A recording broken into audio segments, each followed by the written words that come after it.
Assalamualaikum warahmatullahi wabarakatuh. Hari ini kita melanjutkan kembali perkuliahan komputer untuk analisis lembar kerja. Nah, hari ini kita akan mempelajari terkait dengan manajemen workbook ya. Manajemen pertama yang kita coba yaitu terkait dengan autocorrect. Nah, autocorrect ini ada pada halaman Excel option. Halaman Excel option bisa dicari pada tombol Office button atau pada file, atau kalau di sini di Microsoft Office 2007, Microsoft Office Excel 2007 ya. Ini ada pada Customize Quick Access Toolbar, kemudian More Comment. Nah, ini silakan disesuaikan juga nanti posisinya di mana, itu menyesuaikan jenis dari versi Microsoft Excel-nya. Nah, kemudian kita pilih proofing. Nah, di sini ada autocorrect. Pada proofing ini ada autocorrect.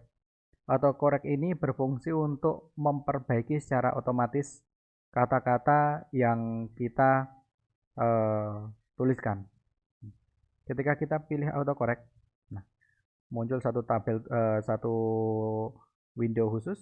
Nah, ini ada beberapa centangan ya, ada beberapa pilihan menu. Di sini ada show autocorrect option button. Ada ketika kita beri cek, maka ini akan dimunculkan autocorrect option button. Apakah itu akan dirubah atau tidak? Nah, kemudian berikutnya correct to initial capital. Jadi nanti ketika ada dua huruf besar di awal sebuah kata, ini nanti akan otomatis diperbaiki. Jadi hanya satu huruf besar saja yang di awal kata. Kemudian capitalize first letter of sentence. Ini ketika satu kalimat itu awal kalimatnya diberikan huruf besar. Kemudian capitalize name of first day of days. Jadi memperbesar nama-nama hari ya, tapi ini dalam bahasa Inggris ya. Kemudian memperbaiki penggunaan secara aksidental ya, secara tidak sengaja dari penggunaan caps lock key. Nanti seperti apa akan kita coba. Nah, di sini kemudian juga ada replace text as you type. Jadi merubah teks sesuai dengan apa yang kita tuliskan. Di sini saya ada AG, kemudian ada AKB, kita hapus dulu. Nah, kita hapus dulu. Ini kita coba dulu di awal. Ketika kita mengklik AG, ketika kita enter, keluarnya juga hanya AG, kemudian AKB, keluarnya juga hanya AKB.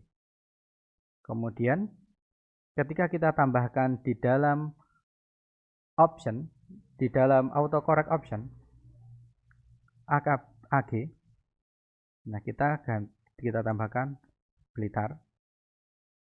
AG ini nanti otomatis dirubah menjadi Blitar.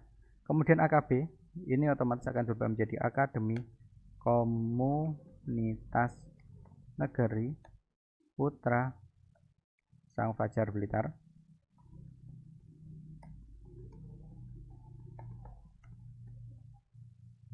Ketika dibuat seperti ini, ketika kita menuliskan AG, enter, otomatis dia akan digantikan oleh kata Blitar. Sedangkan ketika kita menuliskan AKB, enter, otomatis akan digantikan oleh Akademi Komunitas Putra Sang Fajar Blitar. Nah, kemudian bagaimana cara kita mengedit kalimat-kalimat di sini? Ini bisa kita edit dengan cara menyorot pada sel yang kita tuju, kemudian dipilih F2. Nah, otomatis ini merubah isinya ya, bukan menggantikan. Berbeda dengan tanpa menyorot. Berbeda dengan tanpa diketik F2. Nanti ketika Blitar ini kita tulis Kediri misalkan. Nah, ini otomatis berganti Kediri, mengganti, bukan menambah ya. Oke, kita kembalikan lagi, kita ketik AG, enter. Ini menggantikan Blitar lagi. Nah, ini Blitar ini misalkan mau ditambah Blitar Kediri. Nah, ini kita pilih, kita F2. Nah, dia bertambah, kemudian Blitar, kita tambahkan Kediri. Nah, berikutnya kita coba autocorrect yang lain. Di sini ada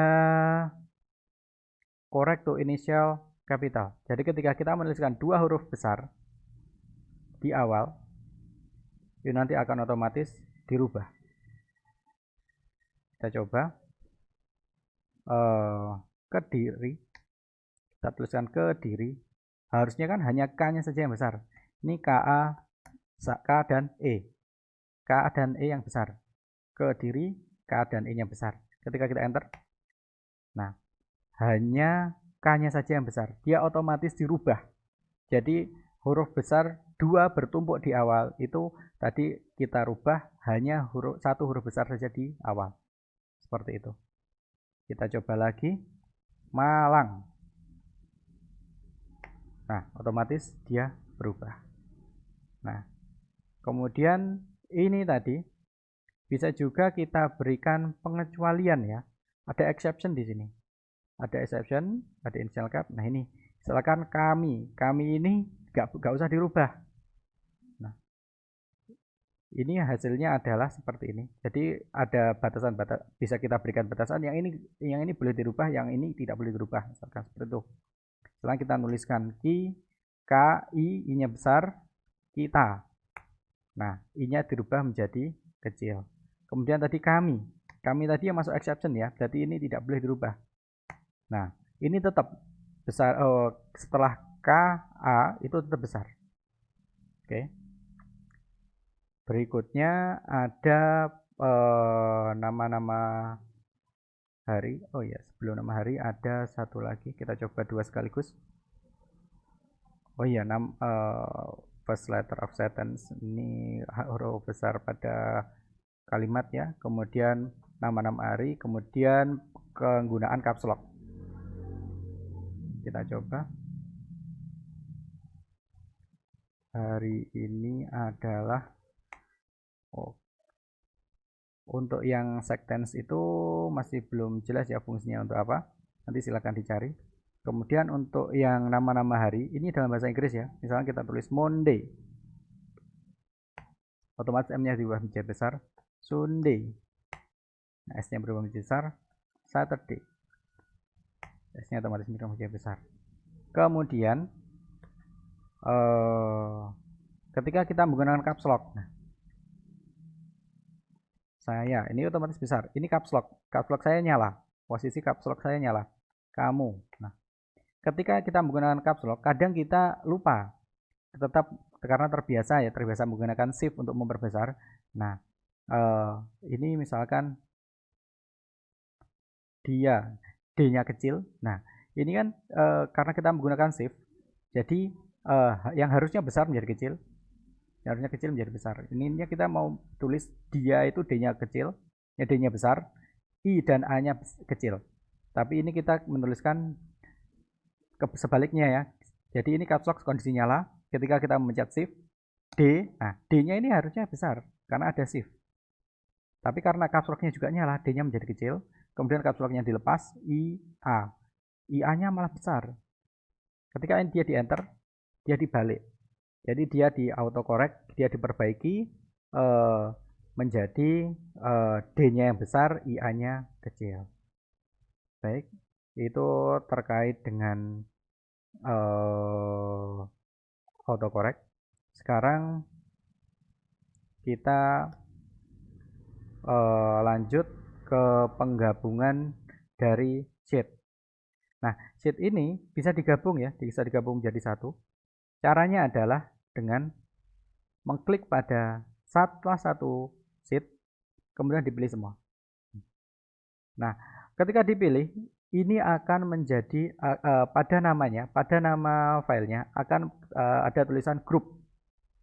Jadi akan ada tambahan tulisan grup. Nah, fungsinya untuk apa? Fungsinya ketika sheet ini di grup, maka keseluruhan isi dari ketiga sheet, apa yang kita edit, apa yang kita ubah pada satu sheet akan berpengaruh juga ke sheet yang lain dan berakibat sama. Jadi kita menghapus satu isi dari sel yang bersesuaian pada sheet 2 ini ya.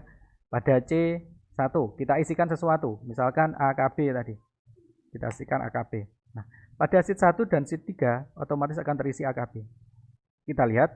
Nah, pada C2 pada sheet 1 terisi AKB. Nah, ini pada sheet 3 pada C1 juga terisi AKB. Nah, Kemudian kita gabung lagi, kemudian kita hapus. Kita hapus ya. Nah, kita hapus, kita lihat lagi, hilang. Di sheet 3 hilang, di sheet 1 juga hilang. Nah, penggabungan sheet ini akan otomatis terlepas ketika kita mengklik sheet yang lainnya. Akan otomatis terlepas ya. Jadi nanti kalian ketika ingin mengisikan, misalnya menuliskan judul ya, pada 10 sheet. Nah, ini nanti tidak perlu mengcopy satu sheet dari satu sheet ke 9 sheet yang lain. Cukup dilakukan select all sheet, kemudian dituliskan pada satu posisi yang bersesuaian. Nah, otomatis pada posisi yang sama, pada sheet-sheet yang lain itu juga akan terisi hal yang sama. Misalkan kita isi AG untuk Blitar ya. Nah, ini nanti di satu juga akan tertulis Blitar, di sheet 3 juga akan tertulis Blitar. Seperti itu. Dan ini select sheet ini akan otomatis terlepas ya, otomatis terlepas ketika kita memilih sheet yang lain. Ketika saya memilih sheet 3. Nah, tulisan grup di atas ini hilang. Tolong perhatikan lagi ketika kita select ya, ketika select all sheet, di sini ada tulisan grup.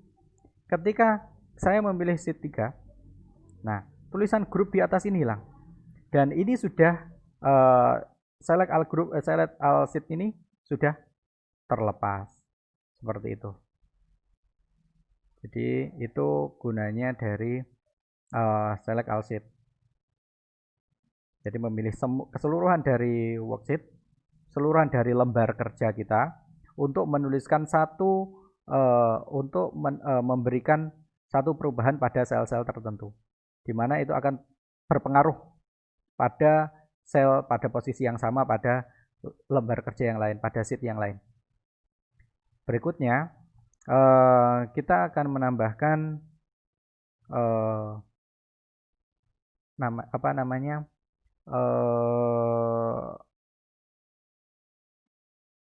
kita akan menambahkan header dan footer. Nah, header dan footer ini ada pada halaman page setup ya. Sebenarnya di insert ada, tapi kita cari untuk isinya itu bisa jadi di page setup. Pada page setup, kemudian header footer.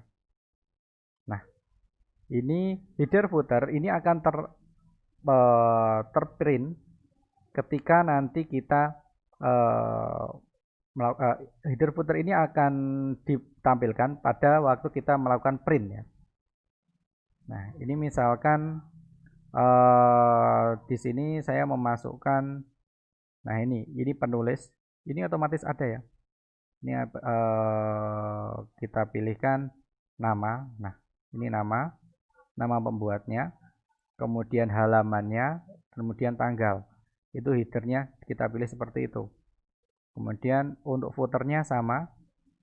Untuk footernya nama dan nama halaman dan nama filenya. Selesai. Seperti ini. Nah, ketika kita ingin melihat bagaimana, kita cek di print preview.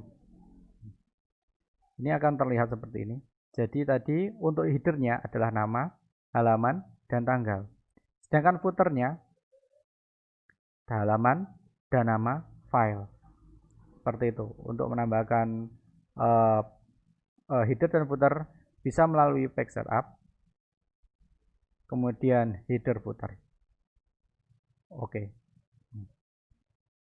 Baik, berikutnya kita lakukan penyimpanan dari workspace ya. Jadi cara untuk menyimpan workspace, misalnya kita karena di sini ada 3 sheet ya, dan masing-masing isi datanya berbeda, kita ingin menampilkannya semua dalam satu halaman. Ini kita tampilkan dulu, kemudian nanti kita simpan. Caranya adalah membuka pada view, kemudian membuka new window, sama seperti praktikum awal ya. Nah, kemudian kita tampilkan dalam bentuk tile. Nah, untuk masing-masing sheetnya ini kita tampilkan sesuai dengan yang kita butuhkan. Misalkan pada di sini yang ditampilkan adalah tampilan dalam bentuk ini, tampilan C1, tampilan grafik. Kemudian di sini tampilan C3 yaitu tampilan total dari satu kota tertentu. Sedangkan di sebelah kiri ini adalah tampilan penjualan secara keseluruhan. Nah, di sini workspace tampilan seperti ini bisa kita simpan menggunakan save workspace. Jadi kita simpan, kita tentukan lokasi penyimpanannya, misalkan di dokumen, kemudian namanya ini adalah latihan workspace. Selesai, kita save. Hasilnya, seandainya ini kita tutup, nah, kita tutup ya. Kemudian kita tampilkan kembali Excelnya. Kemudian kita tampilkan halaman proteksi. Nah, halaman proteksi Excel. Nah, ini hanya menampilkan satu halaman saja, bukan workspace seperti tadi. Nah, kemudian kita cari, tadi kita simpan pada dokumen, di sini latihan workspace. Oke, ini sudah muncul, ini nggak mau. Jadi halamannya harus semuanya sudah tertutup, baru ini bisa dibuka. Ini latihan semuanya sudah tertutup ya, sudah tertutup. Kemudian ini dibuka. Nah, tampilannya persis seperti apa yang telah kita simpan tadi, seperti itu. Baik, jadi di sini dengan ini kita bisa melihat 3 halaman dengan masing-masing fungsi secara jelas ya. Di sini misalkan saya butuh data rincian Acer yang penjualan di Kota Denpasar pada bulan Januari. Nah, ini ada. Nah, tapi saya ingin tahu juga pada kota Acer ini, pada Kota Denpasar ini totalnya 1 tahun itu berapa. Nah, ini ada. Di sini bisa dilihat. Kemudian bagaimana penjualan di Acer di Kota Denpasar ini secara grafis. Nah, ini ada grafisnya. Semuanya bisa terlihat dalam satu workspace secara utuh. Sekian untuk perkuliahan hari ini. Kurang lebihnya saya mohon maaf. Assalamualaikum warahmatullahi wabarakatuh.